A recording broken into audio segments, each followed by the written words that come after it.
তো বন্ধুরা, আমাদের ইন্ডিয়ান ফুটবলের টপ টিয়ার লিগ নিয়ে আমাদের আইএসএল নিয়ে যে লাস্ট আশা ছিল, সেই লাস্ট আশাতেও আমরা কিছু ফলাফল পেলাম না।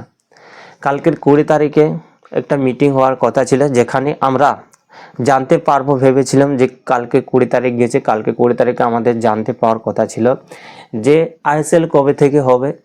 এটা আমরা ভেবেছিলাম, সবাই আশা করেছিলাম যে আইএসএল কবে থেকে হবে আমরা 20 তারিখে জানতে পারবো। কিন্তু আমাদের সেই যে লাস্ট আশা, সেই লাস্ট আশাটাও কিন্তু আমাদের পূর্ণ হলো না। আমাদের কাছে সেই লাস্ট আশাটাও আমরা কোনো কিছু দেখতে পেলাম না আদৌ যে আইএসএল হবে কি হবে না।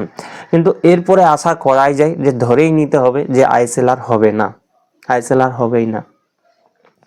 তো বন্ধুরা, ভিডিওতে সম্পূর্ণ আলোচনা করার আগে আমার চ্যানেলে যদি কোনো নতুন এসে থাকো, চ্যানেলটি সাবস্ক্রাইব করে নাও, কারণ তোমরা এখানে Indian football related video update পেতে থাকবে। তো প্লিজ সবাই চ্যানেলটি সাবস্ক্রাইব করে নাও। তো এখন বর্তমানে যে পরিস্থিতি দেখছি, আইএসএল নিয়ে যেসব আপডেটগুলো বেরিয়ে আসছে, আমি তো ভাই আইএসএল নিয়ে ভিডিও বানানোই ছেড়ে দিয়েছি, কারণ তোমরাও বোর হবে আইএসএলের যে একটা কখনো আমি নিজেই ভিডিও করছি যে কখনো আইএসএল শুরু হবে জানুয়ারিতে, কখনো ফেব্রুয়ারিতে, কখনো ডিসেম্বরেতে, বাস এরকম আপডেট দিতে থাকছি আইএসএল নিয়ে। কিন্তু যার পরে কি হচ্ছে, তোমরাও বোর হচ্ছ যে আইএসএল হওয়ার কোনো নাম চিন্তাই নাই। তারপরেও কেন এই আপডেটগুলো ফালতু ফালতু খবরগুলো দিচ্ছ তুমি, ফালতু ফালতু খবরগুলো, যেটা প্রত্যেক মানুষের বিরক্তি হচ্ছে। তাই আমি ভাই আইএসএল নিয়ে ভিডিও বানা বন্ধ করে দিয়েছিলাম। মানে বেশ কিছুদিন ধরে আমি ভিডিও আপলোড করিনি, কোনো ভিডিও আপলোড করিনি, ইন্ডিয়ান ফুটবল রিলেটেড কোনো ভিডিও আপলোড করিনি। কিন্তু হ্যাঁ, কালকে 20 তারিখে আইএসএল নিয়ে একটা আমরা পজিটিভ নিউজ ভেবেছিলাম যে পাবো, কিন্তু আমরা পজিটিভ নিউজ পাইনি, আমরা নেগেটিভ নিউজই পেয়েছি। যেখানে মোহনবাগানের নেতৃত্বে যে আইএসএল ক্লাবগুলো একজোট হয়ে এএফকে চিঠি দিয়েছিল যে তারা আইএসএলটা করাতে চায়, এবং আই লিগ ক্লাবগুলোও তারা চিঠি দিয়েছিল যে তারাও একটা নতুন লিগ শুরু করবে। তো আই লিগ ক্লাবগুলো কি নতুন লিগ শুরু করবে সেটার কথা পড়ে যাচ্ছে। এখন যে আইএসএল ক্লাবগুলো বলেছিল, যে আইএসএল ক্লাবগুলো চিঠি দিয়েছিল যে যাতে ইন্ডিয়ান টপ টিয়ার লিগটা কন্টিনিউ হতে থাকে, কন্টিনিউ চলতে থাকে। তো সেই জন্য তারা লিগটা কিভাবে করাবে, কেমনভাবে করাতে চাই, সেই নিয়ে একটা চিঠি দিয়েছিল এআইএফএফকে, যেখানে এআইএফএফ সেই চিঠির উত্তরে কালকে সরাসরি না করে দেয়, রিজেক্ট করে দেয়। সেখানে মোহনবাগান বলেছিল, মানে মোহনবাগান না, সব ক্লাবগুলো একজোট হয়ে বলেছিল যে এআইএফএফকে তারা বছরে 10 কোটি টাকা করে দেবে, এবং এআইএফএফের কোনো বাণিজ্যিক দিক থেকে তাদের কোনো হাত থাকবে না, অর্থাৎ বাণিজ্যিক কারবার এআইএফএফ করবে না, এআইএফএফ শুধু করবে তারা তাদের রুল ঠিকঠাক ফলো হচ্ছে কি না এটা দেখবে, রেফারি মনোনয়ন করবে এবং গ্রাসরুট ডেভেলপমেন্টের কাজ করবে। বাকি যত সব স্পন্সর বলো, মিডিয়া কভার বলো, সব কিছুই দেখবে ক্লাবগুলো, এবং সেখান থেকে যে প্রফিটটা হবে সেই ক্লাবগুলো সমানভাবে ভাগ করে নেবে। যেখানে একটা ক্লাব কিন্তু সম্মতি দেয়নি, যেখানে তারা ইস্টবেঙ্গল ক্লাব সম্মতি দেয়নি, সম্পূর্ণভাবে তারা নাকচ করেছিল। এবং এআইএফএফেরও যে আমাদের যে এএফএ প্রেসিডেন্ট আছে, সেই প্রেসিডেন্টেরও কিন্তু সম্মত ইস্টবেঙ্গলের পক্ষেই গেছে। সেখানে এআইএফএফের প্রেসিডেন্ট কল্যাণ চৌবে সেও স্পষ্টভাবে জানিয়ে দিয়েছে যে না, ক্লাবগুলো কখনোই ইন্ডিয়ান টপ টিয়ার লিগ পরিচালনা করতে পারবে না। এটা সে সরাসরি জানিয়ে দিয়েছে যে ক্লাবগুলো কখনোই ইন্ডিয়ান টপ টিয়ার লিগ পরিচালনা করতে পারবে না, সরাসরি জানিয়ে দিয়েছে। তো যখনই সে জানিয়ে দিয়েছে, আমাদের যে লাস্ট একটা আশা ছিল, সেই লাস্ট আশাটাও আমাদের শেষ হয়ে গেছে। হয়তো আমরা কয়েকদিনের মধ্যেই দেখতে পাবো, হয়তো আজকেই আমরা দেখতে পারি, এখন হয়তো আপডেটটা আসেনি, হয়তো কিছুক্ষণ পরেও আমরা দেখতে পারি যে ইন্ডিয়ান ক্লাবগুলো তারা বন্ধ করে দিতে চলেছে। যেহেতু আমাদের কোনো খেলার জায়গা নেই, সেরকম কোনো কম্পিটিশন নেই, খেলার মতো কম্পিটিশন জায়গা নেই, তো সেখানে তারা ক্লাবগুলো রেখে কি করবে, তো তারা ক্লাবগুলো বন্ধ করে দেবে। আর যেটা ইন্ডিয়ান ফুটবলের ইতিহাসে একটা সব থেকে খারাপ খবর, যেখানে ইন্ডিয়ান ফুটবলের ইতিহাসে পুরোপুরি ভেঙে পড়ে যাবে যদি ক্লাবগুলো বন্ধ করে দেয়।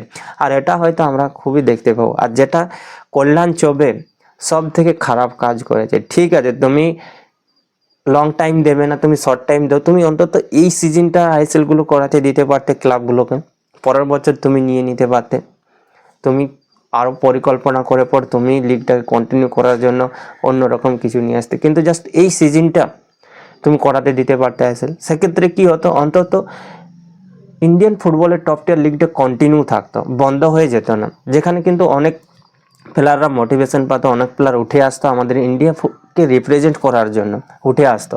কিন্তু সেখানে তুমি পুরোপুরি ইন্ডিয়ান ফুটবল সিস্টেমটাকেই তুমি পুরোপুরি বন্ধ করে দিচ্ছ, পুরোপুরি বন্ধ করে দিচ্ছ, শেষ করে দিচ্ছ, ইন্ডিয়ান ফুটবলটাকে পুরোপুরি শেষ করে দিচ্ছ তুমি। এই প্রশ্ন থাকছে কল্যাণ চৌবের দিকে। তো ভাই শেষ হয়ে গেল।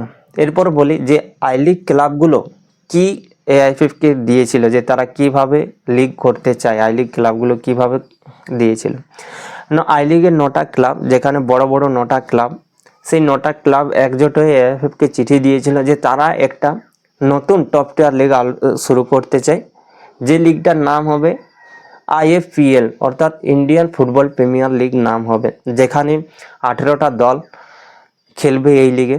সেখানে আই লিগের ক্লাবগুলো এবং আইএসএলের ক্লাবগুলো নিয়ে 18টা দল এই লিগে খেলবে, যেখানে 15 বছরের কন্ট্রাক্ট থাকবে, যেখানে এআইএফএফকে 5 বছর 5 বছর করে ভাগ করেছে, যে তারা 5 বছরে একটা আলাদা পেমেন্ট দেবে, সেকেন্ড 5 বছর আলাদা পেমেন্ট দেবে এবং থার্ড বছরে আলাদা পেমেন্ট দেবে, যেখানে সেম প্রমোশন রিলিগেশন থাকবে, যেখানে ফিফার যে রুলস নিয়মস আছে সেই রুলস নিয়মেই থাকবে প্রমোশন রিলিগেশন। কিন্তু যে আইএসএল ক্লাবগুলো প্রস্তাব দিয়েছিল সেখানে তারা প্রমোশন এবং রিলিগেশনটা রাখতে চাইছিল না, কিন্তু এই আই লিগ ক্লাবগুলো প্রমোশন রিলিগেশন সব রাখতে চাইছিল, যেখানে 50 কোটি টাকা 15 বছরে দেবে বলেছিল এআইএফএফকে, যেখানে প্রথম 5 বছর 2 কোটি 75 লাখ, সেকেন্ড 5 বছর 3 কোটি 25 লাখ এবং লাস্ট 5 বছর 4 কোটি টাকা করে দেবে বলেছিল এআইএফকে। টোটাল 15 বছরে 50 কোটি টাকা দেওয়ার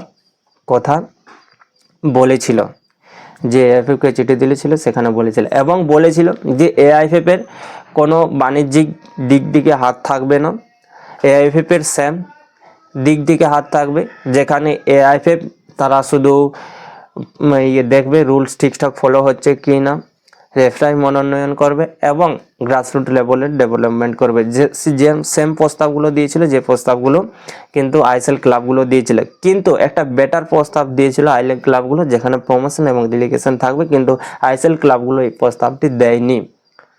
কিন্তু আই লিগ ক্লাবগুলো এই প্রস্তাবটি দিয়েছিল যে প্রমোশন এবং রিলিগেশন থাকবে, যেটা ইন্ডিয়ান ফুটবলের একটা দারুণ প্রস্তাব দিয়েছিল, যেখানে ইন্ডিয়ান ফুটবল কিন্তু অনেক তাড়াতাড়ি গড়ো হতো, একটা ভালো প্রস্তাব দিয়েছিল এআইএফকে, কিন্তু সেই প্রস্তাবও রিজেক্ট করে দেয় এআইএফ, যেখানে ইন্ডিয়ান ফুটবলটাকে আমরা পুরোপুরি শেষ হতে দেখছি, পুরোপুরি শেষ হতে দেখছি। এরপর একটাই কাজ, আমাদের যে ইন্ডিয়ান ফুটবল ফ্যান্সরা আছে তারাকে একজোট হয়ে হয়তো কোনো ধর্নাতে বসতে হবে, তবে গিয়ে যদি কল্যাণ চৌবে তার পদ থেকে সরে দাঁড়ায় এবং ইন্ডিয়ান ফুটবল গড়ে করার জন্য যদি কোনো কাজ করে।